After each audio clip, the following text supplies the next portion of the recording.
Seperti yang kita lihat pada spanduk di mimbar ini, dan juga kitab suci yang dibuka di tengah-tengah altar ini. Simbolisasi bahwa bulan September adalah bulan kitab suci. Tidak berarti bahwa hanya bulan September saja kita membaca kitab suci. Kita membaca kitab suci tiap hari. Namun di bulan September menjadi fokus perhatian kita supaya lebih intensif, lebih fokus, lebih memahami dan lebih mencintai kitab suci. Dalam bulan September, bulan kitab suci nasional mengambil permenungan dari kitab Amos, seperti yang kita dengar dalam bacaan pertama pada hari ini. Amos, orang dari wilayah selatan, dipanggil Tuhan mempertobatkan kerajaan utara. Seorang anak gembala, seorang pemungut buah ara di hutan, tidak berpendidikan, tidak mengenal tulis menulis, tetapi dia dipanggil oleh Tuhan untuk mempertobatkan kerajaan utara. Kerajaan utara pada waktu itu dipimpin oleh Raja Yerobeam kedua, sekitar tahun 750-an sebelum Masehi. Kerajaan utara penuh dengan kelimpahan dan kemewahan. Mabuk-mabuk tiap hari. Yang kaya semakin kaya, yang miskin semakin tertindas. Oleh sebab itu Tuhan memanggil Amos, tolong peringatkan kerajaan utara.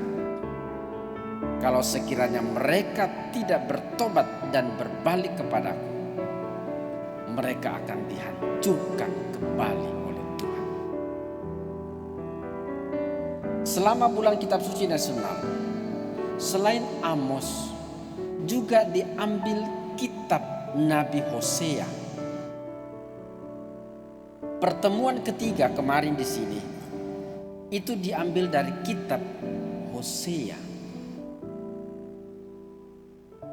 Hampir sama dengan Amos. Namun Hosea itu berasal dari wilayah utara. Dipanggil untuk mempertobatkan kerajaan utara. Tetapi yang berbeda dari Amos adalah bahwa Hosea lebih menekankan bahwa Tuhan itu penuh dengan kasih setia dan rahmat. Dalam kitab Nabi Yesaya bahkan dikatakan, meskipun dosamu merah seperti kermisi, akan menjadi putih seperti salju. Seperti itulah kira-kira gambaran. Kalau Amos dalam mempertobatkan kerajaan utara penuh dengan ancaman, penuh dengan cacian. Siapapun yang mendengarkan Amos pasti merah telinganya, pasti tersinggung, pasti marah dan menangkap Amos. Hosea juga memperingatkan kerajaan utara. Ada peringatan, tapi Hosea juga mengatakan ada pengampunan. Hosea melakukan pendekatan kemanusiaan. menggugah hati, pikiran dan perasaan agar mau kembali ke jalan yang benar.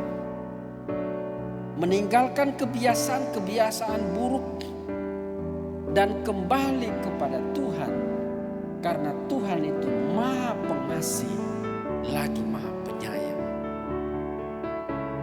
Amos tidak demikian. Amos mengatakan kalau Anda tidak bertobat, tunggu waktunya. Itulah sebabnya kemudian kerajaan utara runtuh, diserbu oleh kerajaan Babilonia. Genisah yang dibuat ketika Raja Daud berkuasa runtuh rata dengan tanah.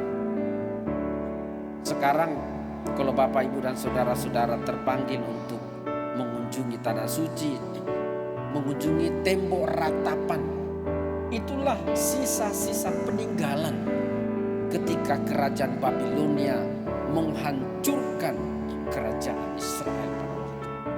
Karena apa? Karena mereka tidak mau bertobat.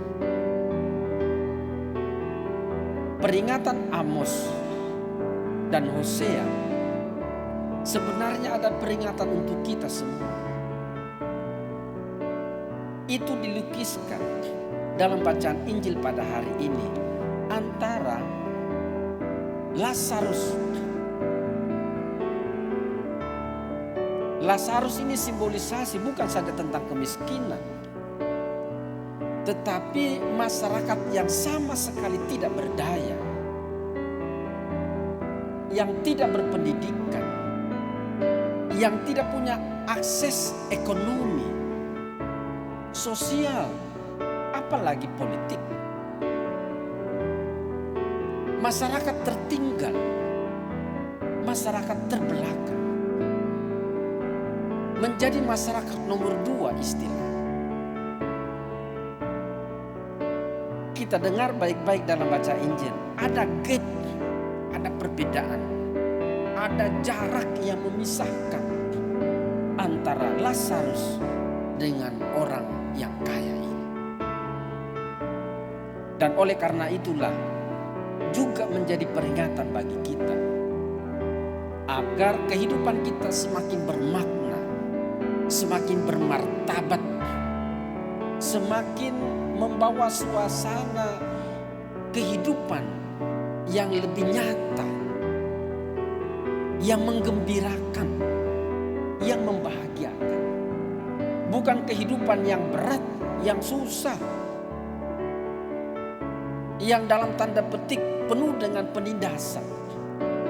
Karena arah hidup kita tidak fokus pada perkara-perkara yang di atas, tetapi kita hanya mencari perkara-perkara yang ada di bumi. Itu yang dikatakan dalam bacaan kedua pada hari ini.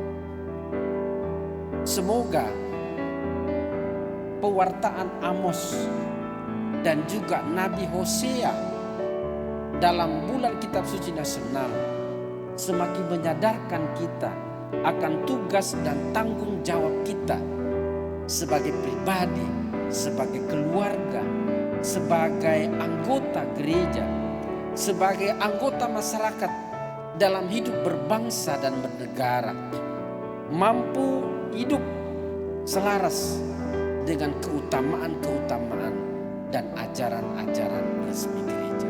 Tuhan memberkati kita sekalian.